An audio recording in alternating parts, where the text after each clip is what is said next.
Hey guys, this is Red and welcome back to a new Minecraft video after like 1 month without uploading anything. First of all, I want to apologize for the really bad audio quality of this video. I am currently not home, I'm in another country once again, and I don't have my microphone here, so sorry about that. Anyways, I really wanted to make this video even if I'm far from home, because I want you guys to know what is going to happen tomorrow. So today is Friday the 17th of November, meaning that tomorrow Minecon Earth will happen. For those of you guys who don't know what Minecon Earth is, it's basically Minecon but a bit different. It's not gonna happen in one country, in one place, but it's gonna be everywhere. It's gonna be a live stream that people from every single part of the world can watch. And the coolest thing and the most exciting thing about this Minecon is that this year we get to vote what mob gets added to the next version of Minecraft. Now, well, it is a cool thing, but we get to vote between 4 different mobs. The one that gets most votes wins. What's the bad thing about it is that, well, the other 3 mobs that will lose, they will never be added to the game. They're not gonna be added in the future. They're just gonna be thrown away and never added to the game. That's why I want you guys to know what we are looking at right now. What are the mobs, their abilities, and I want you guys to know everything about them, so you guys know what you're going to vote for, because it is really important that you guys know what you're going to vote. Anyone can vote from Minecraft's website, which I will link in the description of this video. Right, so Jens, aka Jeb, a couple of days ago posted on Twitter 4 different videos that are gonna show the abilities and what the 4 different mobs do. So I'm gonna talk about them really quickly, and then later at the end of the video I'm gonna say my opinion about these mobs and what I'm going to vote for. Don't take my vote as something that will persuade you. I don't want to persuade you. I just want you guys to know what you're going to vote for and that you are sure about the decisions that you will make tomorrow. So let's start from the first mob, which is the monster of the ocean depths. What I'm going to do, I'm gonna add a short video that Jeb or Minecraft posted on their Twitter account, also on their channel, and then I'm gonna comment on that. During Minecon Earth, you get to vote on Mob A, the monster of the ocean depths. The monster will attack you with its tongue-like tentacle to pull you down and drown you. It spawns in deep waters and uses its large mouth to propel itself forward. You should vote for this mob because the oceans currently don't have that much content, and it would make it more exciting when traveling from island to island. Alright, so this is the monster of the ocean depths, and as you can see it looks like a squid. It's really similar to it. It has a sting thing in the middle which is gonna pull you down in the water. Now, I'm not gonna make an impression about these mobs at the moment. I'm gonna make them after I presented all 4 of them to you guys. Ian said that we should vote for it because the oceans don't have that many mobs in it right now. So yeah, it's gonna be a ocean mob that actually does something to the player, because currently we have just squids which don't really do anything. So this one is gonna be a hostile mob in the water. Now, we kinda have some hostile mobs in the water, which are the guardians, but they can be found only in water temples, or how are they called? Anyways, let's continue with the second mob.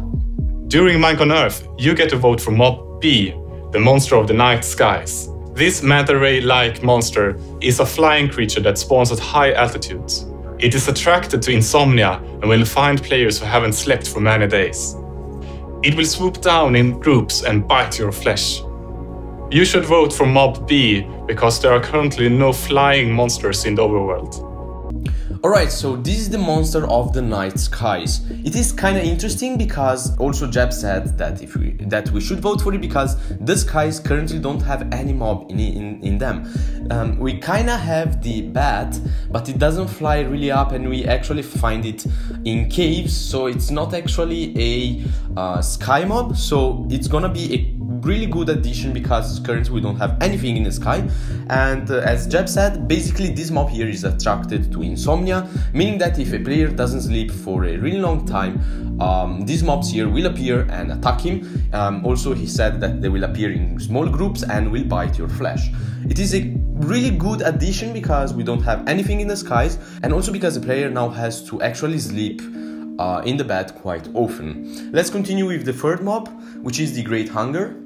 During Minecon Earth, you get to vote for Mob C, the Great Hunger.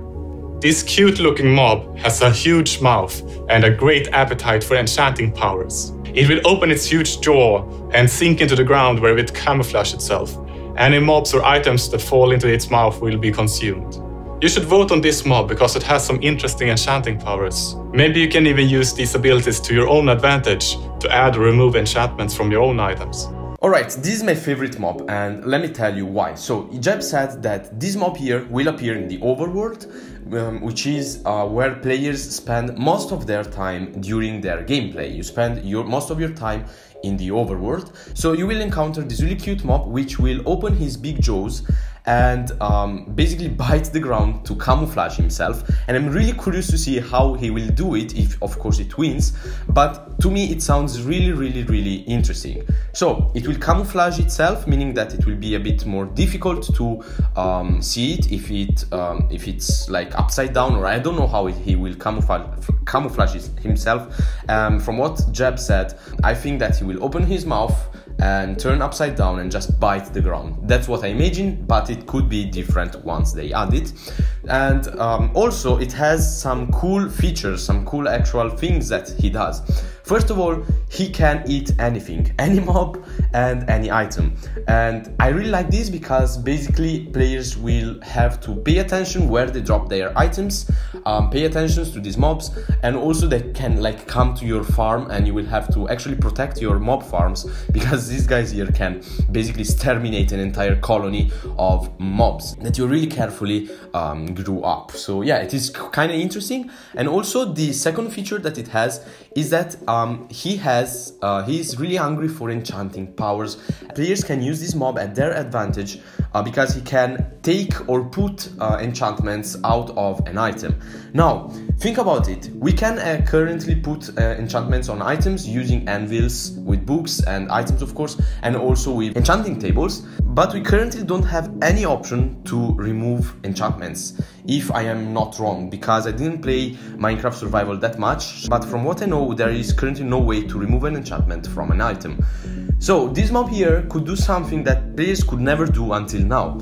It can remove enchantments from items. So let's just say that you find an enchanted item in a mine shaft, or I don't know, and you can take out its enchantment from it, which is pretty cool. So yeah, this mob here is my favorite one. Let's continue with the fourth one, which is the Hovering Inferno. During Minecon Earth, you get to vote for mob D, the Hovering Inferno. This is a master blaze, which body parts look like shields that will be used to defend itself. The Hovering Inferno spawns with a group of blazes as a random encounter in the nether. It has a shockwave attack that is very dangerous, and you will definitely need some flame protection to defeat this mob. You should vote for mob D, because it would make the nether even more scary and exciting. Alright, so the Hovering Inferno is, for me, just another nether mob. The nether currently has plenty of mobs. I think that it is better if they add the other three mobs instead of this one. Jeb said that this one here will tear his body apart and use those parts as a shield, and he will have a different type of attack, which is gonna be like a shockwave. I'm really curious to see how it is, but anyways, it's for me just another mob that attacks you, and that's it. Jeb also said that it will spawn together with other blazes. It's basically a master blaze, but also sometimes can spawn alone. For me, this is my least favorite, just because it doesn't have features. It's for me just another mob that attacks you, as I said before. Now, instead of this mob, I would prefer the monster of the night skies or the monster of the ocean depths, because they actually like add something that we are missing. So we are missing mobs in the water, and we are also missing mobs in the air. The nether currently has many mobs, but from what I can say after seeing all four of these mobs here is that I am going to vote for mob C, the Great Hunger, not only because I really like it, but also because like it has these features, these unique features that are gonna be useful for the player. So it can eat anything that goes into his jaws, and also he can be used to remove or add enchantments to items. And yeah, I can already think of how many things this guy here can be used. Let's talk about the other two, Mob A and Mob B. I would prefer them instead of the Hovering Inferno because, as I said, Nether already has a lot of mobs, while Water and Sky doesn't have any mob. From these two, if I have to choose from the Monster of the Night Skies and the Monster of the Ocean Depths, I would vote for the Monster of the Night Skies because Ocean has, even if it has only one type of mob, except the Guardians, it still has a mob. The Sky doesn't have any mob. So I would prefer to have that Manta-like mob in the skies of my Minecraft game. Anyways, I'm gonna vote for Mob C. So from my most favorite to my least favorite, I'm gonna say C is my most favorite, which I'm going to vote for. Then I'm gonna do B at second place, A at third place, and D at fourth place, because for me it is kinda useless. So this is just my opinion. I just wanted you guys to know what you're going to vote for. So choose wisely, because only one of these mobs will be added to the game, while the other three will be lost forever. So yeah, do your decision tomorrow. You can vote on Minecraft's website, which I'm gonna link in the description of this video. But anyways, guys, I hope that you enjoyed this video, that it was informative and useful for you guys. If it was, please give it a share, a like, and subscribe to the channel if you want to see more Minecraft content like this. As always, this has been Red. Thank you all for watching, and I'll see you all guys in the next video. See you, bye. Oh yeah, I'm gonna come back to making one commands again pretty soon. I am currently working at a Bedrock Marketplace map, which has taken most of my time, and once it is finished, I will come back with one commands. Don't worry guys, I'm not gonna disappear from YouTube. See you guys, bye. Thanks for watching until the end.